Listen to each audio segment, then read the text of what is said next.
Préparons-nous, la pluie arrive. Nous sommes tous d'accord pour reconnaître que la crise du coronavirus nous a tous pris par surprise. Tous, peut-être, mais pas Dieu. En effet, chers amis, cette pandémie a provoqué de vraies perturbations économiques, humanitaires dans le fonctionnement global de notre planète. Hélas, notre Église n'a pas été épargnée par cette réalité.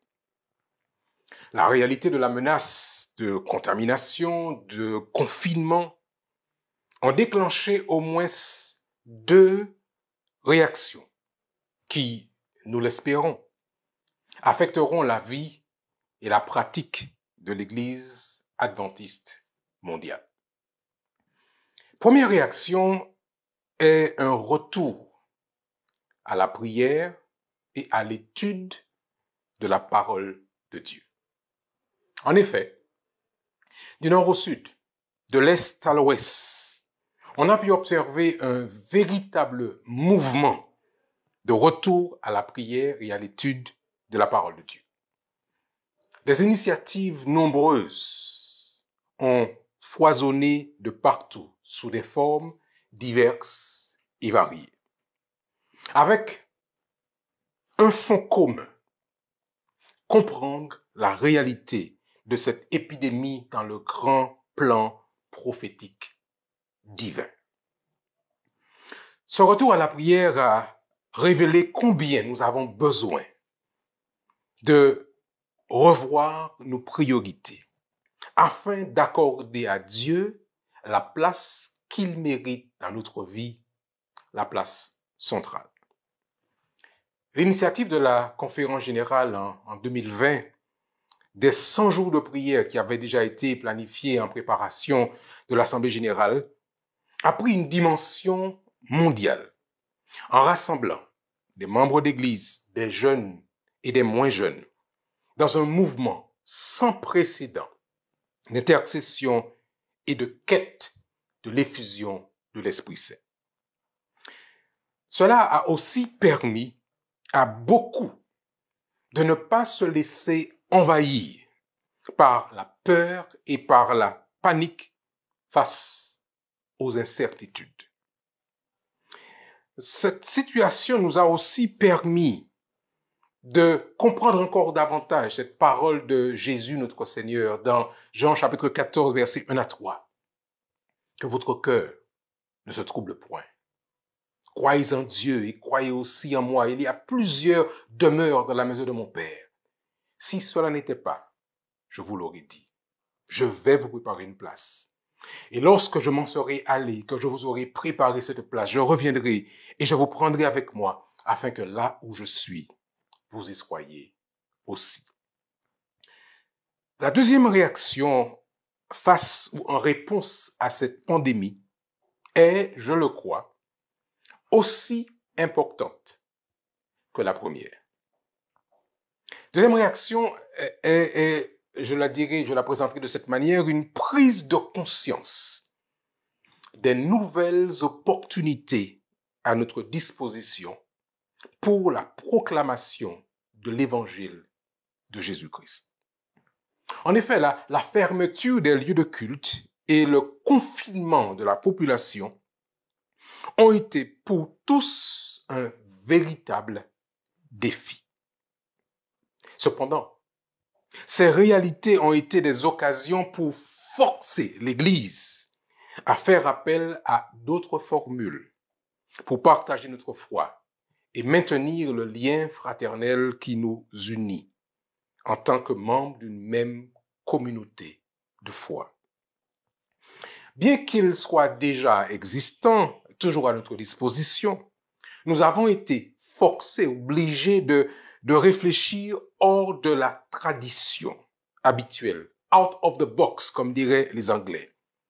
Les églises semblent avoir redécouvert les plateformes telles que YouTube, telles que Facebook, telles que Zoom, WhatsApp et j'en passe.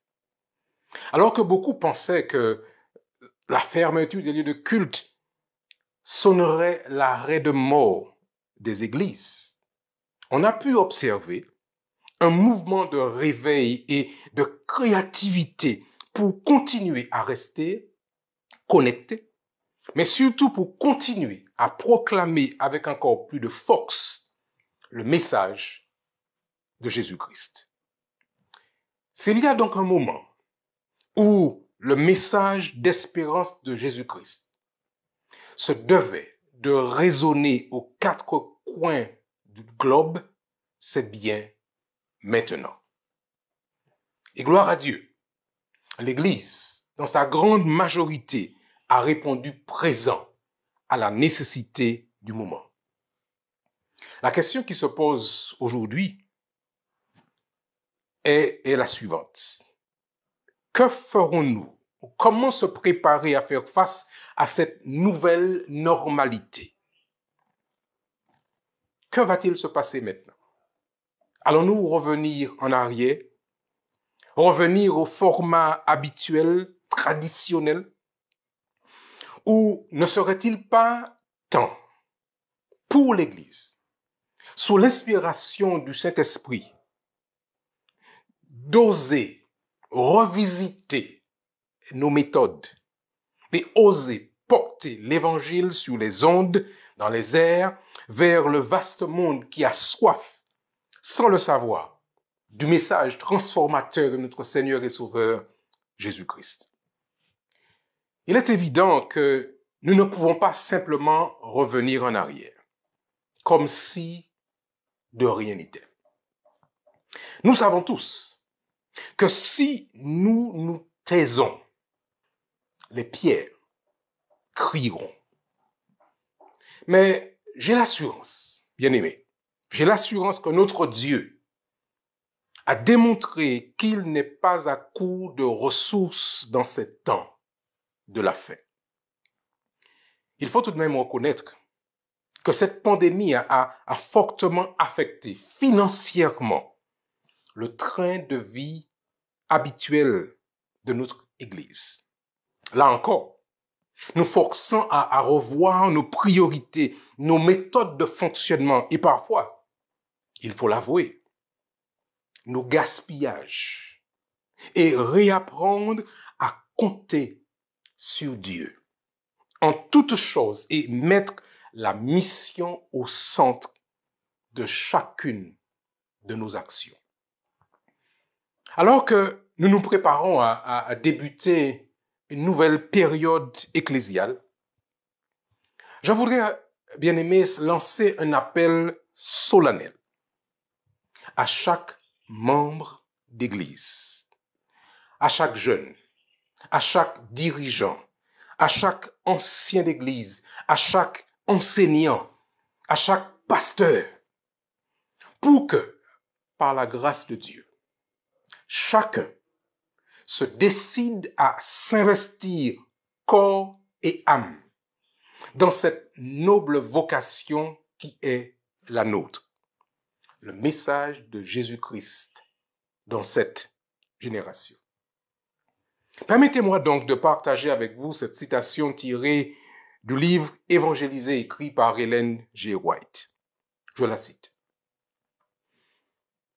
La lumière de la vérité doit briller partout afin que les cœurs aujourd'hui plongés dans le sommeil de l'ignorance se réveillent et se convertissent. Il faut que l'Évangile soit annoncé dans tous les pays et dans toutes les grandes villes. Les églises, elles continuent, doivent être organisées et des plans doivent être établis pour que les membres des nouvelles communautés soient mis au travail. Cette œuvre évangélique doit s'étendre sans cesse, s'adjoignant de nouveaux territoires et agrandissant la surface du vignoble du Seigneur. Le pourtour, doit s'élargir jusqu'à encercler le monde. Et elle continue dans cette citation que je trouve intéressante dans le livre évangélisé à la page 23. Le message d'avertissement doit être diffusé de ville en ville. Et elle utilise elle-même à dessein ce mot, doit être diffusé de ville en ville, de cité en cité et d'un pays à l'autre. Non en cherchant à éblouir le public, mais par la puissance de l'esprit et avec le concours d'hommes de foi. Et elle continue. Pour ce faire, il faut accomplir le meilleur travail possible. L'heure est venue, heure solennelle où, par l'intermédiaire des messagers de Dieu, le rouleau prophétique est déployé aux yeux du monde. La vérité, contenue dans les messages des 3 anges, doit être annoncée à toute nation, à toute tribu, à toute langue et à tout peuple. Elle doit dissiper les ténèbres qui règnent sur tous les continents et parvenir jusqu'aux îles de la mer. Que les plans les plus judicieux, je termine cette citation de cette manière, que les plans les plus judicieux soient élaborés pour le succès de cette œuvre. Des efforts énergiques devraient être faits pour défricher de nouveaux territoires au nord, au sud, à l'est, à l'ouest. Le fait que la proclamation de la vérité a été si longtemps négligée devrait inciter nos prédicateurs et nos ouvriers à pénétrer dans ces territoires et à ne pas abandonner leur tâche jusqu'à ce qu'ils aient clairement délivré le message. J'ai tiré du livre Évangélisé à la page 23.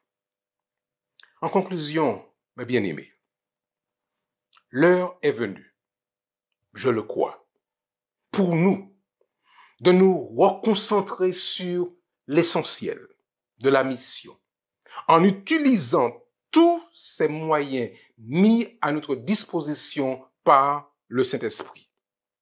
Ces nouvelles méthodes ont l'avantage de pouvoir impliquer tout le monde, et en particulier la jeune génération, qui jusque-là regardait quelque peu les choses à distance, puisque n'étant pas directement impliqués au quotidien de la vie de l'Église, de la communauté de foi, ils pouvaient penser, notre jeunesse, que l'appel du Christ n'était pas pour eux.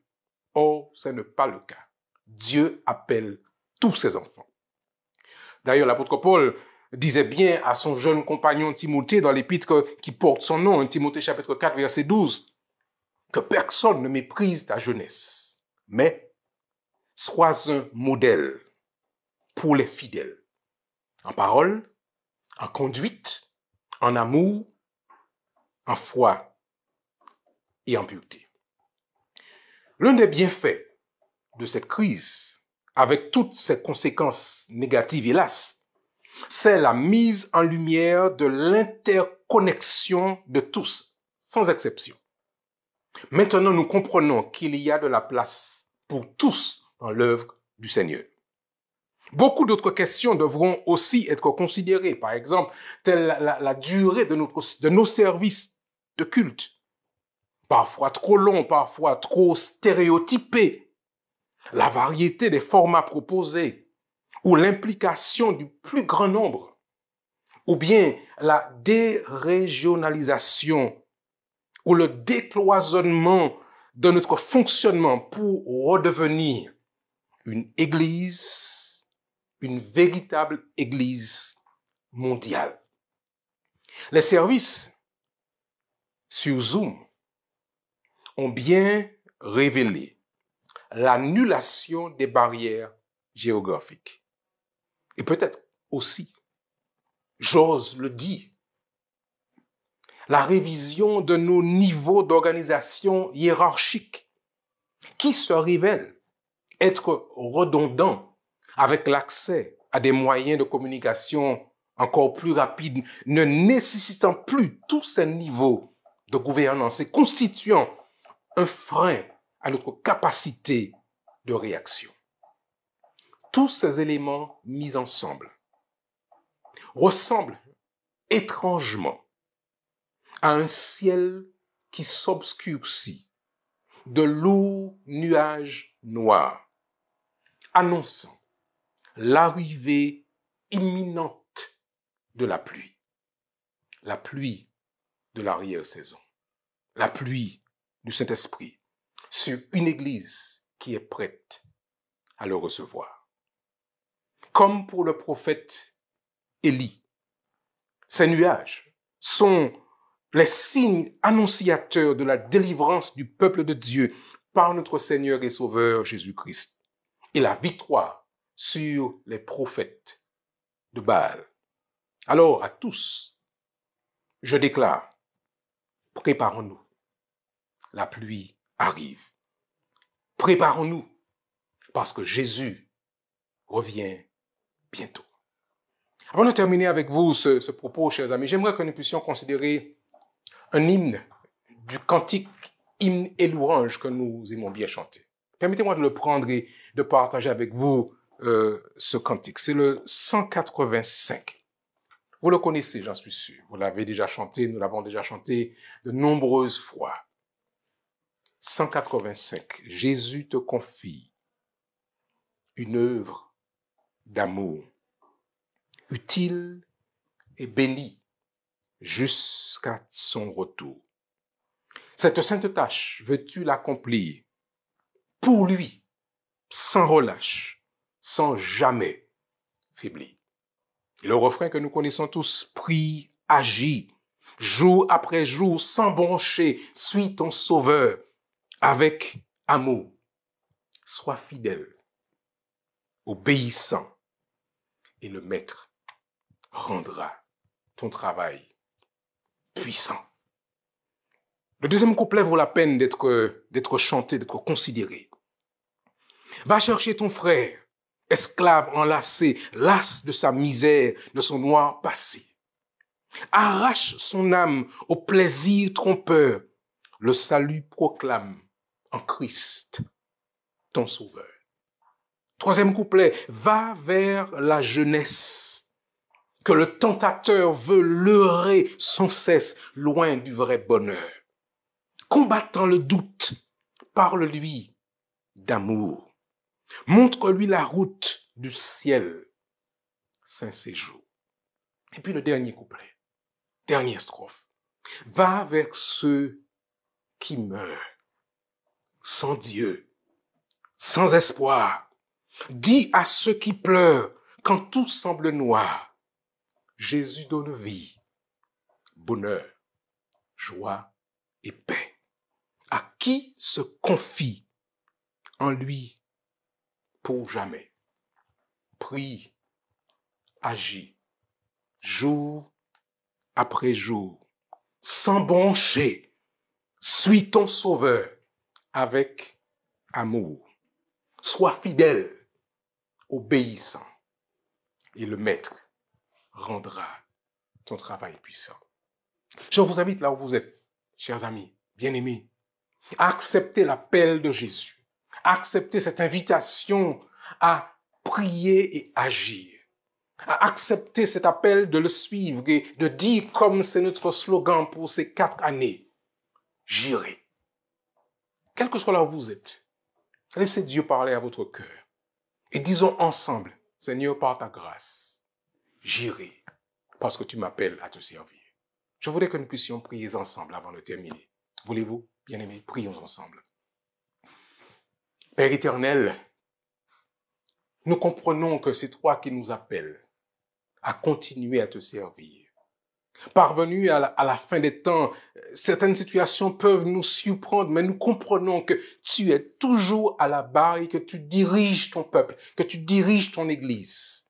Et que ces réactions de fin de temps sont des opportunités que tu nous donnes de pouvoir continuer à proclamer cet évangile avec force et avec puissance. Bénis ton Église. Bénis chaque communauté, chaque membre, chaque frère, chaque homme, chaque femme, chaque enfant, chaque jeune.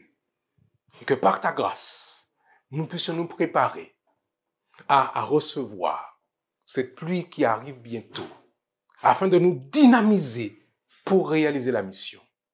Garde-nous dans ta paix Garde-nous dans ta grâce et que ton amour nous accompagne. Je t'ai prié, Père, au nom de Jésus et pour ta gloire. Amen. Amen. Que Dieu vous bénisse, bien-aimés. À très bientôt.